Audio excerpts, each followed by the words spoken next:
So I removed the catch can. Because there's something wrong in it or something. I don't know, something was dangling inside. And for meanwhile, I have the lines running down. Which, believe it or not, this motor actually does not give me a lot of blow by. Like, I had this catch can in this car for quite some time. And every time I check the little dipstick to see if there's any oil in it, it was always dry. So, you know, as you can tell, it's vented very nice. You know, the holes are not kinked, but at the same time, you know, I'm making roughly 500, 550 world horsepower, and you know what I mean. It's not crazy power that a lot of some of you guys out there do make on these cars, but I had to retap this on the K-Tune. That's 116, I believe, and it's pretty solid in there. And I'm running the 1/4-inch nylon tubing, and then I made this bracket and I drilled it and then bolted up to the back side of the alternator relocation from K-Tune. Yeah, can go real quick here and give it a run. I had it running a little bit ago, but not recently, so I'm gonna go ahead and show you guys here.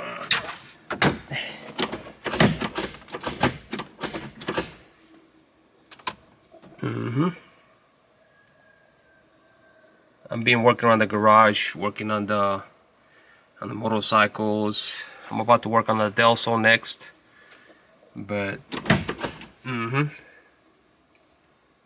see there.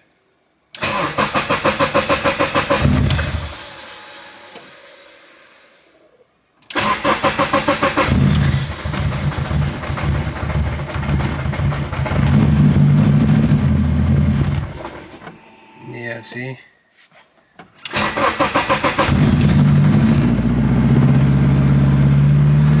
I haven't ran this car for quite some time, and it's been with the same E85 for months.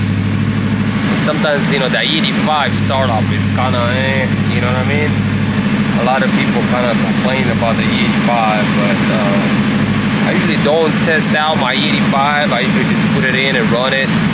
You know, running these fancy, you know, AEM Infinity, they actually kind of, you know, has a lot of features that actually can help with the, you know, fuel system and everything, keeping it. Now usually this light stays on till it warms up. Once it gets to about 120, you're gonna see in a second. Once it gets to about 120, this light's gonna go off. It's telling me, hey, dum, wait till the engine warms up. Now, most of you guys out there, you know, you get in your car and bam, punch it, let's go. You know, this system allows you to, you know, see 117. As soon as it gets to 120, watch. As soon as it gets to 120, boom, it shuts off. And then be like, okay, dum, it's ready for beast mode. There you go, 120 is off. So that means it's good now. It does have different settings that you can select, you know, between the displays. And it smells like 85, pretty good up in here in my garage. So it's got some. That's the good thing about the AEM. You can upload different kind that actually will allow you to change the display for that. But as of right now, you know, this works for me and I don't mind it, you know. The only thing I gotta do left is to hook up the gas gauge, you know. Gotta figure out what AEM sells to wire it in so I can have it on the display, because I do not have a way of telling how much gas I have. But usually when I drive out of town, I take a jug of, you know, 5-gallon E85 with me, and then I just you know, and then I'm just set, because you know, I can just easily just, you know, stop, put some gas in it, and I'm good to go. But yeah, I'm kind of excited. You know, I mean, car has been down for a while, but I haven't taken it out since, you know, I fixed the sensor and put the new overflow and all that stuff. But I'm probably gonna install those CE40s that I have over here. Let me go here, shut it down. You know what I'm saying? Now something was weird, not weird, but the AM Infinity, you know, most of the time when you have a K-Pro, you know what I mean, and you turn on your car, or before you turn it on, you can hear, when you put your ignition, you can hear the fuel pump prime, and it's ready to go. With this guy, it's like the fuel pump primes as you're turning the car on, excuse me, and it will not allow the car to start like quarter key, you know, or half a turn key, you know, like this guy right here, the DA. This guy right here, bro, like a quarter key. I better touch it, boom, starts right up. This guy right here, they ain't doing that, you know. I don't mind it, you know what I mean. It probably puts more wear and tear on your starter, but you know what I mean, we can always replace those things, you know. And I have some backup ones because I always keep those things, you know. It's always good to have backups, you know. But yeah, I removed the cutout, the QTP cutout, because the butterfly melted from the two-step. I don't know why it's so weak or what. So right now I don't have that anymore. So more of a straight through exhaust 3-inch, you know. But yeah, go ahead and show you right here real quick.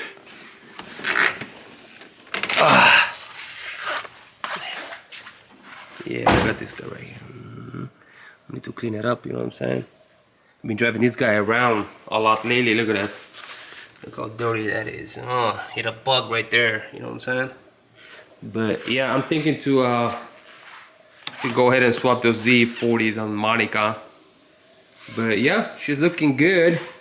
You know, I don't see any leaks right there, but you know, as I drive this car, I always check my hoses and lines and fittings. As you can tell, everything is custom, and there's always a matter of time till something gets loose or something kind of, you know, it's not OEM factory, you know what I'm saying? Rubber hoses, everything, and you know, you get one of the set screw kind of clamp for hoses. But that's the beauty of having everything AEN fittings. It looks nice and kind of organized and clean and show worthy. And you know, you have the regular, like I will show you underneath the hood on this guy right here, but it's an embarrassment. It's an embarrassment. We don't want to do that. We're just gonna leave Monica. But yeah, we're gonna go ahead and just take those spoon out, and then those are 16 by 7.5 plus 30, and those are 16 by 8 plus 35. And then we have some 15 by 8 plus 35 right here, the rays, the gram lights, which I will be selling those pretty soon, due to the fact that actually I'm going to swap those Woodwood. Those Woodwood, I sold it to my buddy Eugene, my Paruski friend.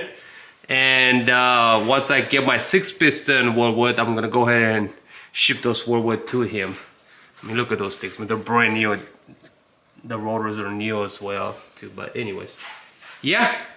So that's pretty much it for as far as that goes. Not a whole lot, but in case you're wondering how, you know, I install this guy, you know, there's a bolt that runs through on the alternator rear location that goes to the bottom. You see the alternator's back over there at the bottom, and then I run a longer bolt with the spacer behind it. And then, of course, I put some Downstar, some nice Downstar bolts right there. And I ran the 4-inch nylon tubing through one of the bracket holes. And then I just kind of use some nice, cool plastics to cover the other holes, just in case, you know, it makes it look cool and stuff, you know what I mean? But I cannot wait to go ahead and just work on getting this guy done. In fact, I might just go ahead and just get the cow. I got a cow for my buddy. Forgot his Instagram. I can't even think of his name, but I will be posting. His Instagram once I get it installed. But I'm gonna take this guy off right here, and I'm gonna install this after custom one that actually he had made for me. But then I have to go to the store and buy me some more line, because I don't want to use this molding that's already here. So. But all I have to do to the other one, I have to drill it out and then install it. So I'm trying to vlog a little bit with the car stuff, you know.